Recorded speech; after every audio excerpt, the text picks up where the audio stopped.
Hello friends, welcome to my channel live life happily. I hope आप सब लोग बहुत ही ज़्यादा अच्छे होंगे। आज मैं आपके साथ एक और बहुत ही इम्पॉर्टेंट टॉपिक के बारे में डिस्कस करने आ गई हूँ। वो ये है कि how much monthly expenses in US, cost of living in US per month. Based upon my experience मैं आपके साथ शेयर करूँगी कि यूएस में रहने के लिए एक मंथ का जो पूरा एक्सपेंस होता है वो कितना होता है।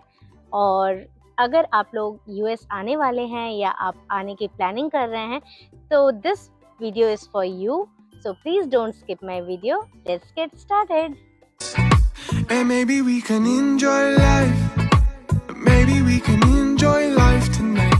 And everything will be alright. सबसे पहले जो एक बहुत ही हमारे सैलरी का एक बहुत बड़ा एक्सपेंस जहाँ जाता है वो होता है रेंट।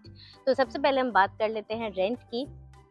तो जो एक्सपेंसेस मैं आपको बताऊंगी ना वो एज अ इंडिविजुअल, लाइक आप यहाँ पे पढ़ने के लिए आते हैं, आप एज अ स्टूडेंट आते हैं। अगर आप एज अ स्टूडेंट आते हैं तो जो घर का रेंट है या जो बाकी सारे खर्चे हैं वो आप डिवाइड कर सकते हैं नंबर ऑफ पीपल जो आपके साथ रह रहे हैं उनके साथ। और दूसरा मैं बताऊंगी एज अ फैमिली अगर आप मूव करते हैं तो आपका क्या रेंट जाता है, क्या खर्चे होते हैं। तो मैं रहती हूँ टेक्सास में, तो मैं टेक्सास के बारे में बात करूँगी। तो यहाँ पे अगर आप एक अपार्टमेंट में 1 BHK अपार्टमेंट में रहते हैं तो उसका रेंट आता है 1300 टू 1700 के बीच में, वेरी कर सकता है 13 टू 16 के बीच में। और रेंट जो होता है वो सबसे ज़्यादा डिपेंड करता है लोकेशन पर, आप किस स्टेट में रहते हैं, किस एरिया में रहते हैं। लाइक अगर आप बिल्कुल प्राइम एरिया में, एक सिटी के बिल्कुल प्राइम एरिया में रहते हैं तो वहाँ का रेंट थोड़ा सा ज़्यादा होगा रैदर देन अगर आप थोड़ा सा डिजर्टेड एरिया या थोड़ा सा इंटीरियर एरिया में रहते हैं तो वहाँ का रेंट थोड़ा सा कम होगा।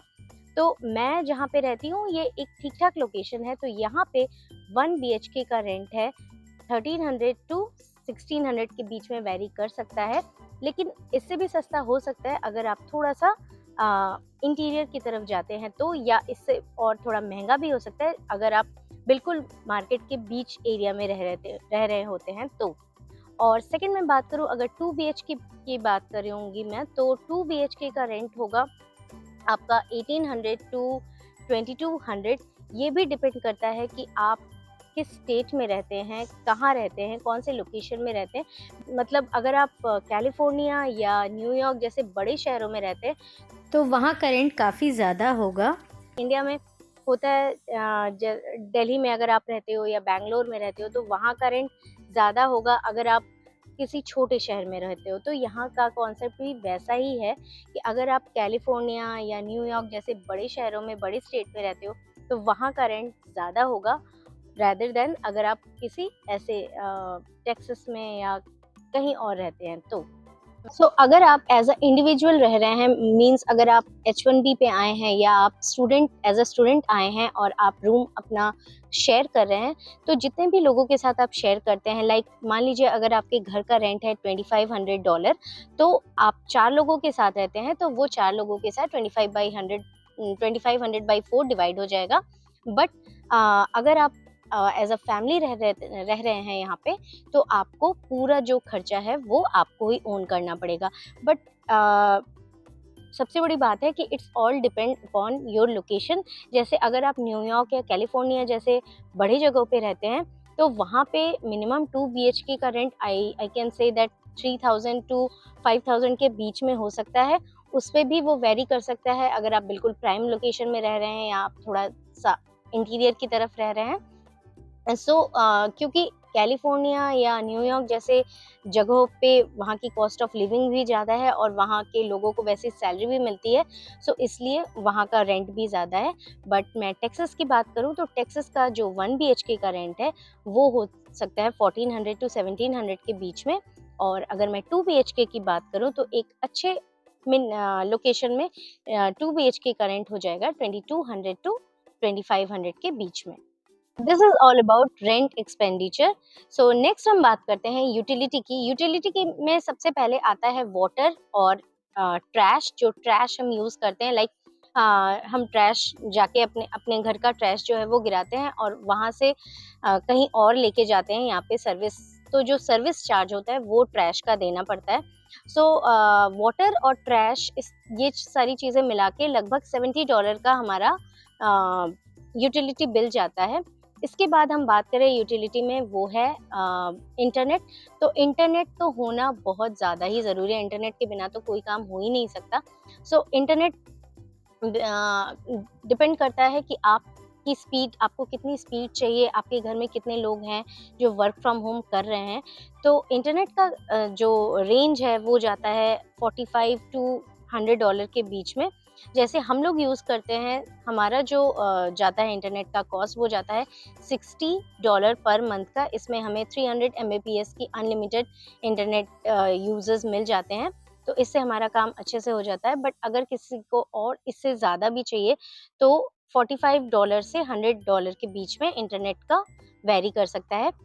नेक्स्ट हम बात कर लेते हैं मोबाइल का, mobile bills and mobile services etcetera का। तो देखिए, जब आप फर्स्ट टाइम कनेक्शन लेते हैं, जब आप फर्स्ट टाइम प्लान लेते हैं तो आपको थोड़ा वो कॉस्टली पड़ जाता है, लाइक $100 या $120। बट जैसे जैसे आप अपने फ्रेंड्स को अपने प्लान में जोड़ते जाते हैं, लाइक प्लान तो एक ही होगा बट आप अपने फ्रेंड्स को उसमें ऐड करते जाएंगे, तो जो वो एक्सपेंस होगा वो डिवाइड हो जाएगा नंबर ऑफ पीपल, जितने लोगों को आपने अपने प्लान में जोड़ा है। लाइक पहले आपका $120 था, तो इसी के साथ जैसे जैसे आप नंबर ऑफ पीपल अपने प्लान में ऐड करते जाएंगे, वैसे वैसे आपका जो पूरा कॉस्ट है वो डिवाइड होता जाएगा। तो ऑन एन एवरेज $30 to $40 का आपका मोबाइल एक्सपेंसेस हो जाता है। तो जैसे जैसे आप अपने नंबर ऑफ फ्रेंड्स को उसमें ऐड करते रहेंगे, तो वैसे वैसे आपका जो कॉस्ट है वो कम होता रहेगा। और ये डिपेंड करता है कि आप अपने प्लान में कितने लोगों को ऐड कर रहे हैं। वो आप कितने भी लोगों को ऐड कर सकते हैं, इसमें कोई पाबंदी नहीं है। तो जितने भी लोगों को आप अपने सिंगल प्लान में ऐड करेंगे, आपका जो कॉस्ट है वो डिवाइड होता जाएगा। नेक्स्ट हम बात करते हैं इलेक्ट्रिसिटी बिल की। सो इलेक्ट्रिसिटी बिल के बारे में बात करने से पहले मैं एक बात बताना चाहती हूँ। यहाँ पे जो कुकटॉप होता है ना, जिसमें हम खाना बनाते हैं, वो दो टाइप का होता है। एक होता है इंडक्शन वाला कुकटॉप और एक होता है जो प्रॉपर गैस वाला कुकटॉप होता है, जो इंडिया में भी जो चलता है वो वाला। तो जो इंडक्शन वाला कुकटॉप होता है ना, उसका जो कनेक्शन है वो तो इलेक्ट्रिसिटी के साथ ही ऐड होके आता है, और जो गैस वाला होता है उसका इलेक्ट्रिसिटी से कोई लेना देना नहीं है। तो जो इलेक्ट्रिक बिल होता है तो ये दोनों मिलाकर ही आता है। तो अगर आपका यहाँ पे वेदर के ऊपर बहुत ज़्यादा डिपेंड करता है इलेक्ट्रिक बिल, क्योंकि अगर बहुत ज़्यादा एक्सट्रीम गर्मी है, आपको 24 घंटे एसी की ज़रूरत है, तो वो आपका बिल जो है वो आ जाएगा $100 to $150 के बीच में वेरी करता है। और इसी तरह अगर बहुत ज़्यादा एक्सट्रीम विंटर पड़ रहे हैं, स्नोफॉल हो रहा है और आपको हीटर की ज़रूरत पड़ रही है, तो इस केस में भी आपका जो इलेक्ट्रिसिटी बिल है वो $100 to $150 के बीच में वेरी कर सकता है। डिपेंड्स अपॉन आप कितना यूज़ करते हैं हीटर ठंड में या कितना यूज़ करते हैं एसी गर्मियों में। और अगर आपका ऐसा नॉर्मल सा क्लाइमेट है, तो आपका जो इलेक्ट्रिक बिल है वो $70 to $80 के बीच में आ जाता है। But it all depends upon season two season, वो चेंज होता है सीजन टू सीजन में। अगर एक्सट्रीम समर है या एक्सट्रीम विंटर है, तो यहाँ पे आ जाएगा आपका इलेक्ट्रिक बिल $100 to $150। और अगर नॉर्मल आपका वेदर है, जहाँ पे हर वक्त आपको एसी की या हर वक्त आपको हीटर ऑन रखने की ज़रूरत नहीं है, तो आपका $70 to $80 के बीच में आ जाता है। तो ये होता है पूरा इलेक्ट्रिसिटी बिल का चार्ज। नेक्स्ट हम बात कर लेते हैं ट्रांसपोर्ट, जो कि बहुत ही इम्पॉर्टेंट है। और ट्रांसपोर्ट की अगर हम बात कर रहे हैं तो हम बात कर रहे हैं कार की। यस, आपको यूएस आने के बाद सबसे पहले कार लेना बहुत ज़्यादा ज़रूरी है, because car is a necessity here. Unless अगर आप ऐसी जगह पे रहते हैं लाइक न्यूयॉर्क या कैलिफोर्निया, जहाँ पे ट्रांसपोर्ट बहुत अच्छा है। अदरवाइज़ अगर आप टेक्सास में रहते हैं, जहाँ मैं रहती हूँ, तो यहाँ पे पब्लिक ट्रांसपोर्ट जो है वो बिल्कुल भी अच्छा नहीं है, बिल्कुल भी कनेक्टिंग नहीं है। तो आपको कार की बहुत ज़्यादा ज़रूरत पड़ेगी। तो गाड़ी अगर आप बिल्कुल एक मिनिमम नॉर्मल सी गाड़ी लेते हैं, तो आपका वो गाड़ी की जो ईएमआई है या का $400 to $500 के बीच में जाएगा। इसी के साथ अगर गैस की बात करूँ, तो ये डिपेंड करता है कि आप कितना ट्रैवल करते हैं, या आपका अगर वर्क फ्रॉम होम है या आपको डेली ऑफिस जाना पड़ता है। बट ऑन एन एवरेज की हम बात करें तो यहाँ पे गैस जो है वो बहुत महंगा नहीं होता, तो $100 आपका ऑन एन एवरेज जा सकता है। इसी के साथ अगर कार इंश्योरेंस की बात करें, बिकॉज कार इंश्योरेंस बहुत ज़्यादा इंपॉर्टेंट है, तो कार इंश्योरेंस भी आपका $100 टू $150 के बीच में वेरी कर सकता है for a minimum normal car. और अगर आप कोई लग्जरी कार लेते हैं, लाइक आपने ऑडी ली है या BMW लिया है, आपने टेस्ला ली है, तो ये जो चार्ज है उस वो आपका $1000 तक बढ़ सकता है। और इसी तरह आप इसमें गैस को भी बढ़ा दीजिए और इंश्योरेंस भी आपका फिर बढ़ जाएगा। तो ये होता है पूरा जो आपका ट्रांसपोर्ट का खर्चा है वो। नेक्स्ट एक बहुत ही इम्पोर्टेंट जो हमारा एक्सपेंड होता है वो होता है इंश्योरेंस, हेल्थ इंश्योरेंस, जो कि यहाँ पे बहुत ज़्यादा ज़रूरी है। यहाँ पे अगर अगर स्पेशली आप किसी वीज़ा के थ्रू आ रहे हैं, आप इमिग्रेंट वीज़ा के थ्रू आ रहे हैं, तो आपका हेल्थ इंश्योरेंस बहुत ज़्यादा ज़रूरी है। अगर आप एज अ स्टूडेंट भी आते हैं, तो एज अ स्टूडेंट आपका जहाँ जिस कॉलेज से आप कर रहे हैं वहाँ उस कॉलेज से ही आपको इंश्योरेंस मिलता है। या आप H1B पे आए हैं तो एज अ एम्प्लॉई आए हैं, तो आपकी जो कंपनी है वो आपको हेल्थ इंश्योरेंस प्रोवाइड करेगी। बट ये डिपेंड करता है कि आपने हेल्थ इंश्योरेंस कौन सा लिया है, मतलब किस टाइप का आपने इंश्योरेंस लिया है।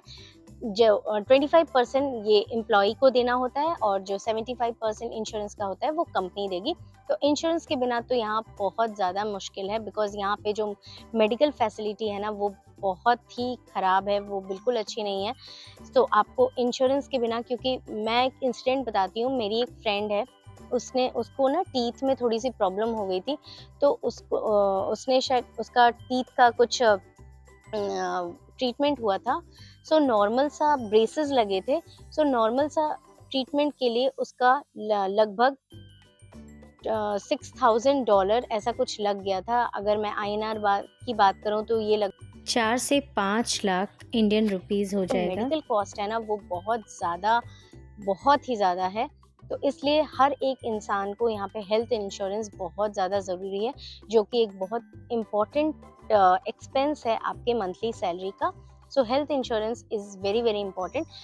और आपके साथ साथ आपकी फैमिली में जो भी हैं उनके लिए भी हेल्थ इंश्योरेंस बहुत ज़्यादा इम्पॉर्टेंट है, क्योंकि कंपनी ने आपको हेल्थ इंश्योरेंस तो दिया है बट आपकी फैमिली को नहीं दिया है, राइट। तो आपकी फैमिली को आपको कवर करने के लिए आपको उस हिसाब से हेल्थ इंश्योरेंस लेंगे। तो इस आपका डिपेंड करता है, $100 टू $250 के बीच में वेरी कर सकता है। इससे ज़्यादा भी हो सकता है, इससे कम भी हो सकता है। हेल्थ इंश्योरेंस का जो कॉस्ट है वो डिपेंड करता है कि आपने क्या-क्या उसमें फैसिलिटीज़ ली हैं उस पे। नेक्स्ट अगर हम बात करें ग्रोसरी की, तो ग्रोसरी आपका एज अ इंडिविजुअल अगर आप रहते हैं, एज अ स्टूडेंट अगर आप रहते हैं, तो नंबर ऑफ़ पीपल जिनके साथ आप रहते हैं उनके साथ आपका जो ग्रोसरी है वो डिवाइड हो जाएगा। लेकिन अगर आप एज अ फैमिली रहते हैं तो वो पूरा जो खर्चा है वो आपको ही ओन करना पड़ेगा। तो अगर बात करूँ तो ऑन एन एवरेज यहाँ पे 500 टू 800 के बीच में वेरी कर सकता है। ये डिपेंड करता है कि अगर आप बहुत ज़्यादा फ्रूट लवर हैं तो ये और ज़्यादा हो सकता है, बिकॉज़ यहाँ पे फ्रूट्स थोड़े से ज़्यादा कॉस्टली हैं। तो अगर आपको फ्रूट खाना पसंद है तो यहाँ पे वो थोड़ा-सा ज़्यादा कॉस्टली है। बट ऑन एन एवरेज अगर मैं बात करूँ ग्रोसरीज़ की, तो ये 500 टू 800 के बीच में वेरी कर सकता है। और अगर आप एज अ इंडिविजुअल रह रहे हैं तो ये जो 800 का आपका ग्रोसरी का खर्चा है वो नंबर ऑफ पीपल डिवाइड हो जाएगा जिनके साथ आप रूम शेयर कर रहे हैं। अब हम बात कर लेते हैं मिसलेनियस जो खर्चे होते हैं उनकी। लाइक आप किसी एक्टिविटी के लिए गए, आप बाहर रेस्टोरेंट में खाना पसंद करते हैं, तो ये डिपेंड करता है कि आप रेस्टोरेंट में कितनी बार जाते हैं, आप बाहर एक्टिविटीज़ के लिए कितनी बार जाते हैं उस पे। लाइक अगर आप मंथ में 1 बार या 2 बार जा रहे हैं एज एन इंडिविजुअल, तो आपका नियर अबाउट $40 टू $50 में हो जाएगा। और अगर आप मंथ में 3 से 4 बार जाते हैं तो ये आपका बढ़ के $100 या $120 हो जाएगा। बट अगर आप इसी चीज़ को एज अ फैमिली की बात करूँ तो एज अ फैमिली आप नंबर ऑफ पीपल के साथ आप उसको मल्टीप्लाई कर सकते हैं। बिकॉज़ अगर आप किसी रेस्टोरेंट में जाते हैं और एज एन इंडिविजुअल जाते हैं, एज अ फ्रेंड्स के साथ जाते हैं, तो वो जो पूरा बिल है वो स्प्लिट होगा। बट अगर आप फैमिली के साथ जाते हैं तो वो पूरा बिल आपको ही देना पड़ेगा। प्लस यहाँ पे टिप कल्चर बहुत ज़्यादा इम्पोर्टेंट है, तो आपको टिप भी देना ही होता है। अगर आप ग्रुप में जाते हैं तो टिप जो है वो आपके बिल में ही ऐड होके आ जाता है। और ऐसे अगर आप 2-3 लोग एक साथ जा रहे हैं, बहुत बड़ा ग्रुप नहीं है, तो जो टिप होता है वो यहाँ पे एक मतलब सब लोग देते ही हैं, ऐसा नहीं है कि आप नहीं देंगे तो आपको कोई कुछ गलत समझेगा, बट आपको ना थोड़ा-सा ऑड लगेगा क्योंकि यहाँ पे टिप कल्चर बहुत ज़्यादा कॉमन है। तो अगर आप रेस्टोरेंट में जाते हैं तो आपको टिप भी देना पड़ता है, तो वही जो खर्चे हैं आपका वो चेंज हो जाएगा। सारे एक्सपेंसेस के बारे में मैंने जो आपको बताया, लाइक अगर आप हाउस रेंट मान लीजिए तो ये 22 या 2500 के बीच में होगा। यूटिलिटीज़ आप मान लीजिए 100 टू $150 के बीच में। नेक्स्ट ग्रोसरीज़ की बात करें तो ग्रोसरी 500 टू 600 के बीच में। ये सारे रेंट अगर आप एज़ अ इंडिविजुअल अपने फ्रेंड्स के साथ रहते हैं, रूम शेयर करके रहते हैं, तो जितने भी लोग आपके साथ रहते हैं उसमें ये डिवाइड हो जाएगा पूरा आपका जो रेंट है। और अगर आप एज़ अ फैमिली रहते हैं तो ये सारा खर्चा आपको ही करना होगा।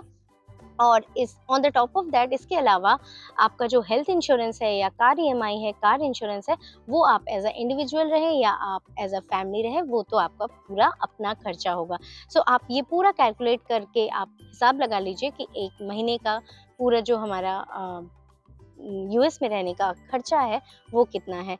इट मीन्स ये वेरी करता है 3500 3000 टू 3500 के बीच में। डिपेंड करता है कि आपकी लाइफस्टाइल कैसी है, आप किस तरह से रहते हो। सो कैसा लगा आपको मेरा आज का ये वीडियो, कमेंट में ज़रूर बताना। और अगर आपको ये वीडियो थोड़ा भी अच्छा लगा, इन्फॉर्मेटिव लगा, तो प्लीज़ मेरे वीडियो को लाइक, शेयर और सब्सक्राइब ज़रूर कीजिएगा। और प्लीज़ आप मुझे कमेंट में सजेस्ट भी कर सकते हैं कि मैं नेक्स्ट वीडियो कौन सा बनाऊँ। Bye bye and take care.